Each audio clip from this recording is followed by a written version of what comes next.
We heard a little of this story a couple weeks ago, back when I preached with Pastor Lynette. So we already know that these women's plans will work out. That helps us be less afraid of the most terrible parts of this story, I think, because we know now, with the benefit of history, that this young boy child, that he will be okay. His life won't be perfect, but he will survive. And in fact, he will be called up for special work by God. You see, cradled inside this mother's plan with their boy child is a salvation for their whole people. But the mother and the sister don't know that part of the story yet. We only know it because we've heard it before. So I hope that at this point, I can't ask you to forget something you've learned, but instead I will ask you to put yourself solidly in the place of this mother and her elder daughter. You don't know the future yet. You can only base your predictions on what you are observing in the present and what you know from the past. And what you are observing now is that powerful people are willing to hurt children for their own gain. And what you know from the past is that neighbors can be turned into enemies very quickly by those who want only to protect their own power. And so with those two pieces of information, you begin to make a plan. That's what Jochebed and Miriam did. This Pharaoh, who is unnamed, is both afraid of the Israelites and also quick to underestimate them. We learned that in the previous chapter when we read about the midwives who make up a quick lie to cover up the fact that they had been delivering babies instead of destroying them. Now, any of us who have read that part of the story back in chapter 1, we know that this is obviously a lie that they tell Pharaoh. They say, these Hebrew women aren't delicate like Egyptian women. They just push those babies right out before we get there. There is no time for us to enact harm on them without the mothers knowing. You see, the Pharaoh was sneaky. He tried to get the midwives to do his dirty work for him, and they refused. Only someone who is fully committed to both hating a people while also not learning anything about those people would believe a story that the midwives told, this particular story that the midwives told. Dr. Will Gafney, in her book, Womanist, Midrash, says when the midwives are able to use the Pharaoh's own cultural biases against him, they show us that the Pharaoh is not actually all-powerful. They show us that with a solid plan and a little luck and some divine guidance, you can actually defeat the Pharaoh. Dr. Gafney calls these midwives, Shifra and Puah, the first deliverers in the book of deliverance.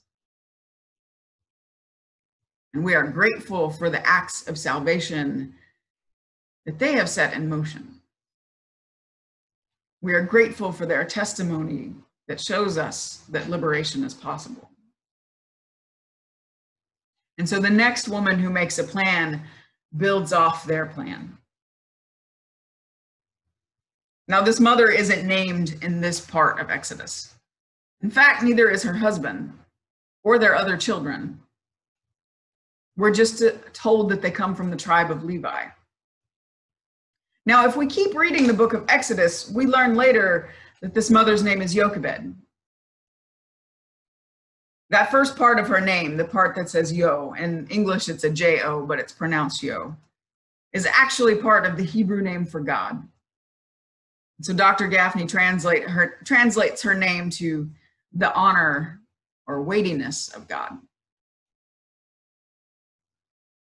And later still in the book of Numbers, it clarifies that Jochebed is not just from the tribe of Levi, she is actually Levi's daughter. Levi was Joseph's brother. You might remember Joseph. His brothers sold him into slavery. Levi was one of the ones who sold him into slavery. Levi was also one of the ones who had to become a refugee in Egypt himself because there had been a famine. Levi was one who would eventually reconcile with his brother. Jochebed, because she was born in Egypt, would have never seen the family reconciliation part. She would have only known the stories that had been shared with her and what she could see with her own eyes. In her lifetime, she would have experienced nearly the entire downward spiral of the relationship between her people and the Pharaoh. Her entire lifetime would be spent experiencing her people's increased oppression and eventual enslavement.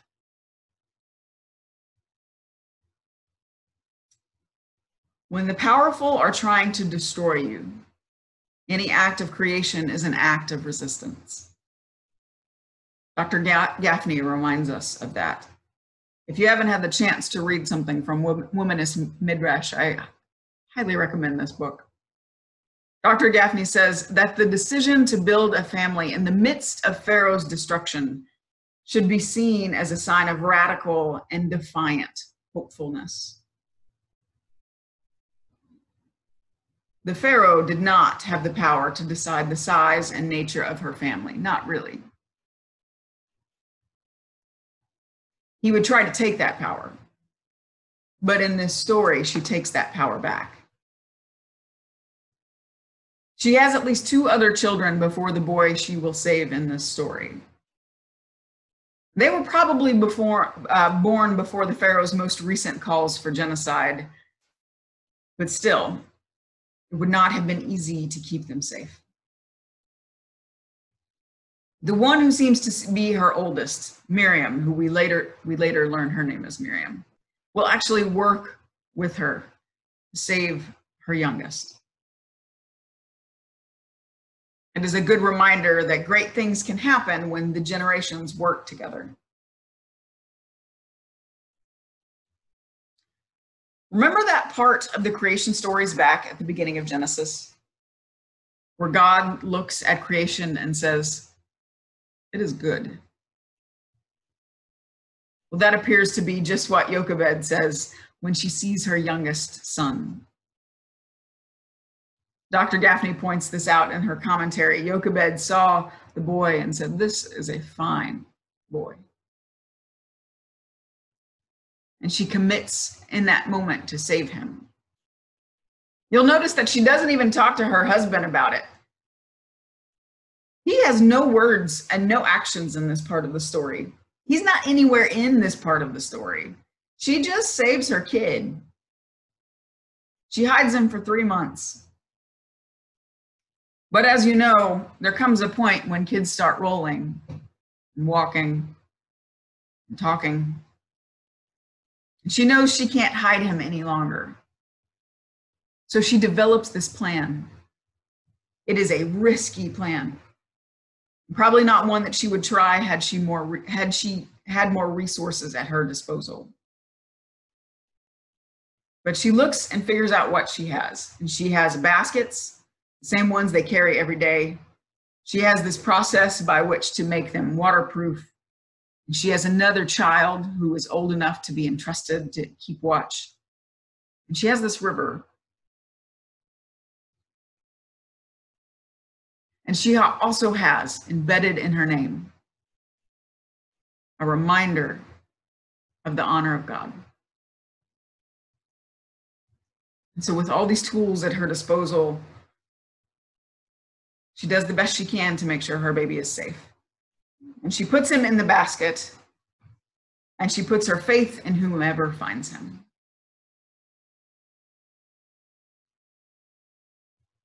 It is important to pay attention at the ways that the powerful use their power in this story. When she goes down to the river that day, the daughter of the tyrant will find out that she has the opportunity to choose compassion, where he has only chosen destruction. She knows full well that her father has decided that Hebrew boys were to die. And she also knows that the daughters of the Pharaoh have more leeway and more power than the slaves of the Pharaoh. We don't actually know much about her except for this moment of kindness. And later how she becomes a good foster mother to Moses. And so we don't know actually if she ever bristled against her father's genocidal decrees, or if she just happily made use of his wealth, the wealth that his oppressive tactics had helped him amass. We don't know her motivations. We don't know her backstory, but what we do know is in this moment when she sees this fine child,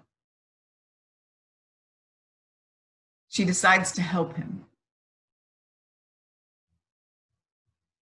Miriam, who has been watching and who is very smart, just like her mother, walks up and offers to help the princess.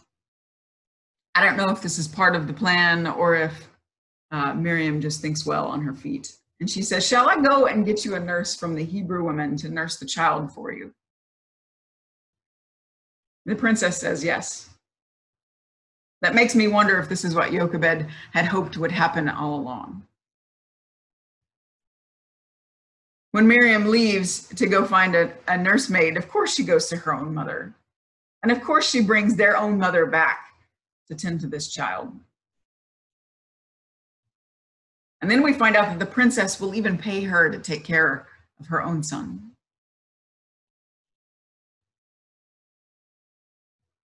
If you have been reading the Unraveled devotional, you might have seen the part about this story where Lisle Gwynn Garrity says, this is not a perfect solution to this family's problem.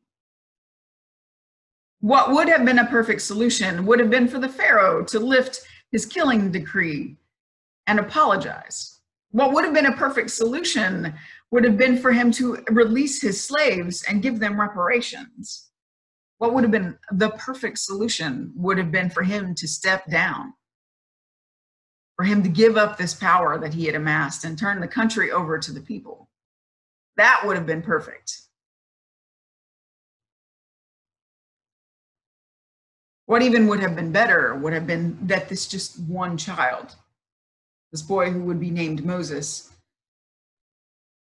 what would have been better would have for him to be able to stay with his own parents.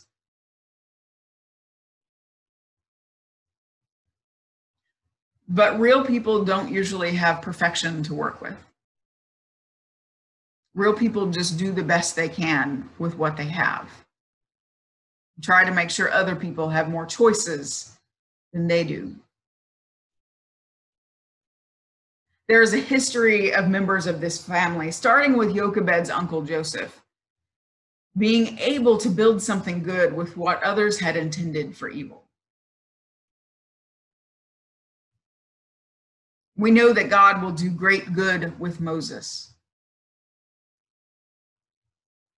And part of that good comes from the fact that he can use his experience growing up in the house of the Pharaoh. The Pharaoh intended all this for evil. Jochebed thinks maybe God can find good for Moses.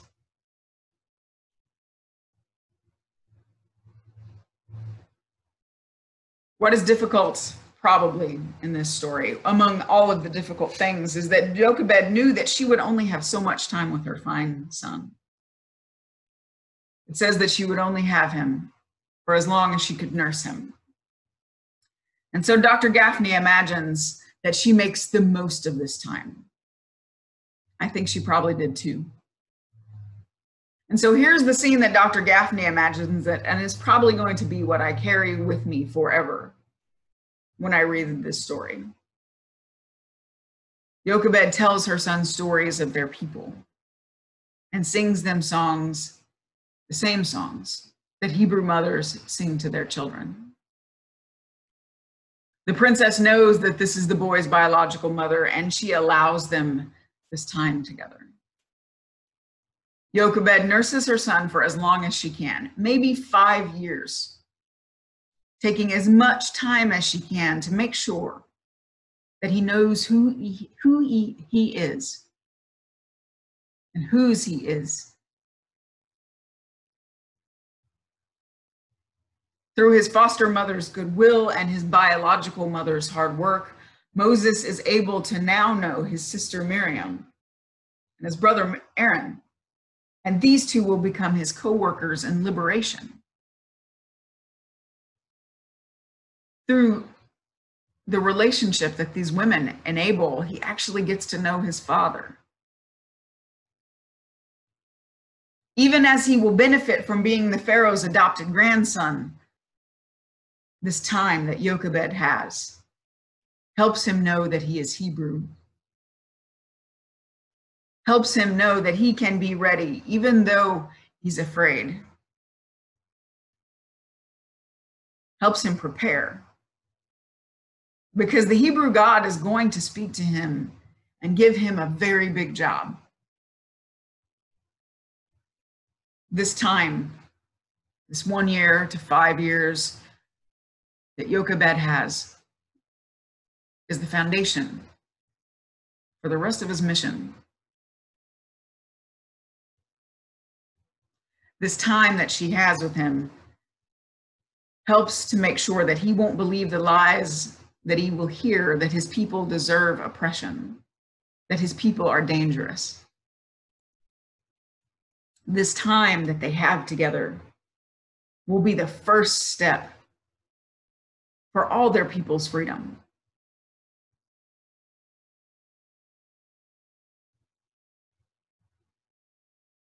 At first, I asked you to imagine that you were Jochebed or you were Miriam. I don't know if in listening to this story, you felt like you might be someone else in this. Maybe you are feeling like Jochebed. You are making the best of a plan, the best plan you can in a situation that is terrible. Or maybe you're Miriam, following the words of a wise leader. Maybe you're this princess using your power to save one who did nothing to deserve the danger that they're in. Or maybe, at least today, you feel a little bit like Moses, the one who has been saved. I don't know how you are plugging into this particular story. But what I do know is that this story shows us that, as Lisle Gwynn Garrity says, God doesn't need perfection to achieve liberation. What God does need is you being as brave as you can, using all the tools that you have to walk down to the water and find the life that is hidden there. I pray that we may all be able to follow Jochebed's defiant and hopeful footsteps. Amen.